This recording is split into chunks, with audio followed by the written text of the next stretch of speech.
Our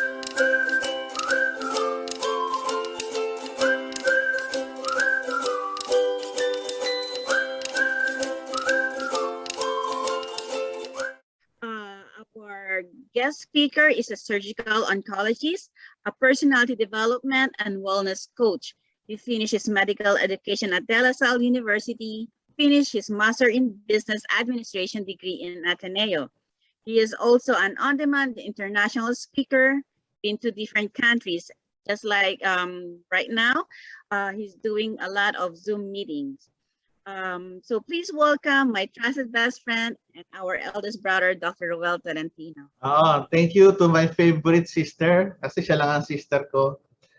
Anyway, magandang araw, magandang gabi, magandang hapon sa inyong lahat, sa anumang parte ng mundo.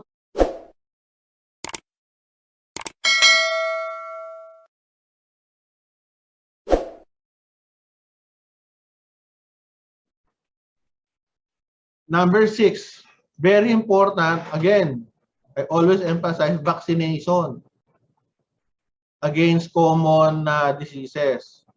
No? So, alam naman natin to, vaccine is being injected in our body to promote immunity against a certain type of infection. So, pag na-inject ka ng vaccine, what will happen? Yung katawan mo, magkakaroon ng konting makikita nila, actually yung vaccine being given, they are attenuated meaning non-harmful viruses or parts of the viruses. So pag nag-invade yan yung katawan natin, sisirain sila and nagkakaroon din nila tinatawag na recall.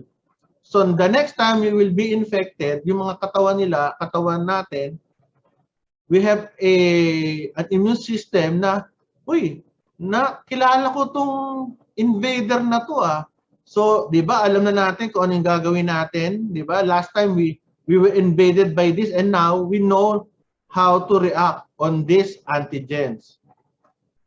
So, ayan.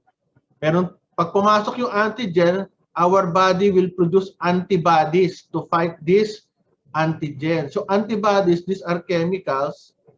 We are producing these antibodies, no? Ang antibodies po ay mga chemicals na uma-attack doon sa mga antigens. And these antibodies, pag nag-attack po sila doon, yung antibodies, mapapansin ng mga immune cells natin, may antibodies doon. So, naandun yung infection. So, attack na tayo doon. So, ganun lang, kasimple ang vaccination. We get rid of smallpox because of vaccination against smallpox. Yan. Janet Parker worked as a photographer at Birmingham Medical School sa Harvard. Last case of smallpox, 1978.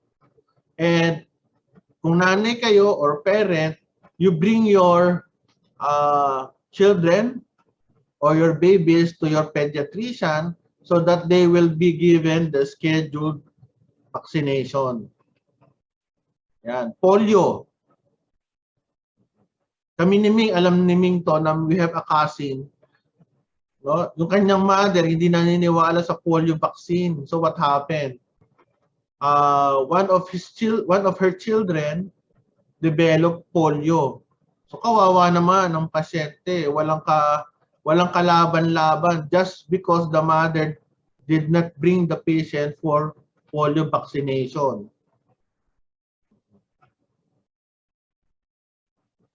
And hepatitis B vaccine. Hepatitis B vaccine,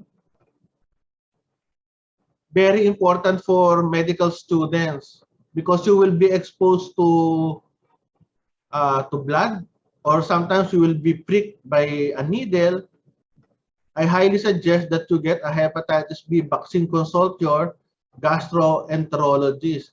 Hepatitis B vaccine is against hepatitis B, which is the most common cause of liver cancer. And hepatitis B is highly contagious. Kawawa naman kayo. If you got hepatitis B and you're a mother, you will pass the hepatitis B virus to your children.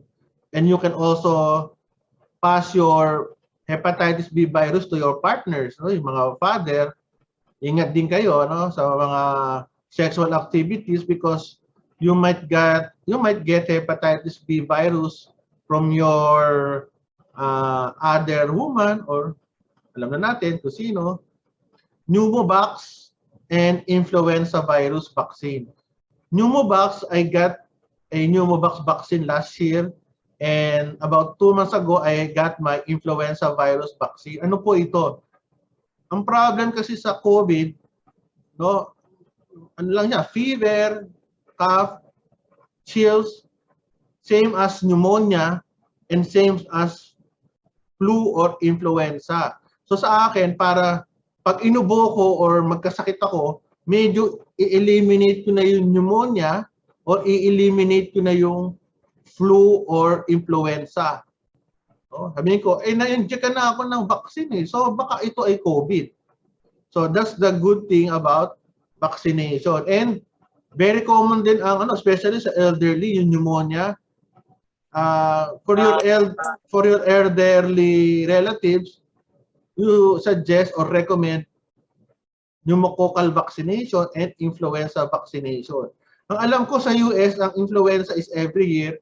Ang pneumovax here in the Philippines is every 5 years. Ming, Elmira, nagpa-influenza virus vaccine ka ba sa US?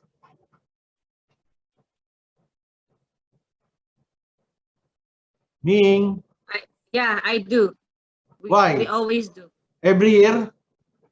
Yeah, kasi sometimes hindi mo alam kung tatamaan ka o hindi. Oo, kasi yung mga Amerikano, especially pag nagpapalit ng season, hindi ko alam kung winter eh. Ang dami namamatay, merong namamatay sa kanila because of influenza virus. Sa Pilipinas, hindi masyadong uso ang influenza, pero sa US, ano to eh, parang highly contagious to.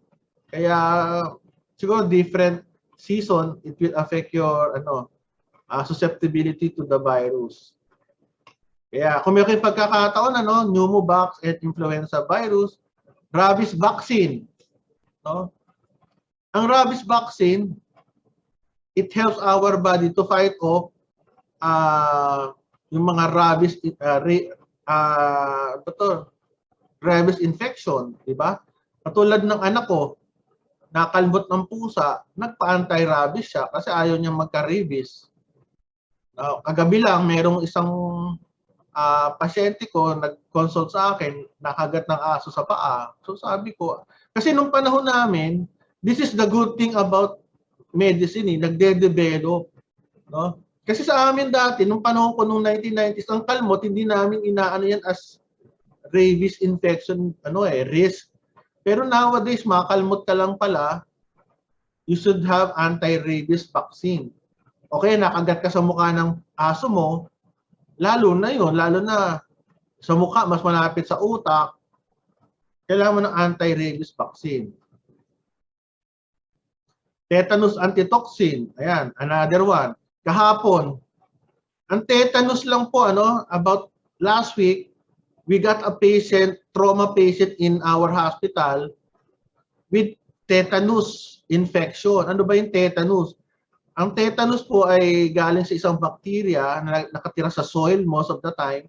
At pag hindi mo nalinis yung katawan mo after an trauma, pwede kang magkaroon ng tetanus. And another thing, kahapon, another patient, sabi niya, Doc, yung ang pamangking ko, nahiwa ng cutter.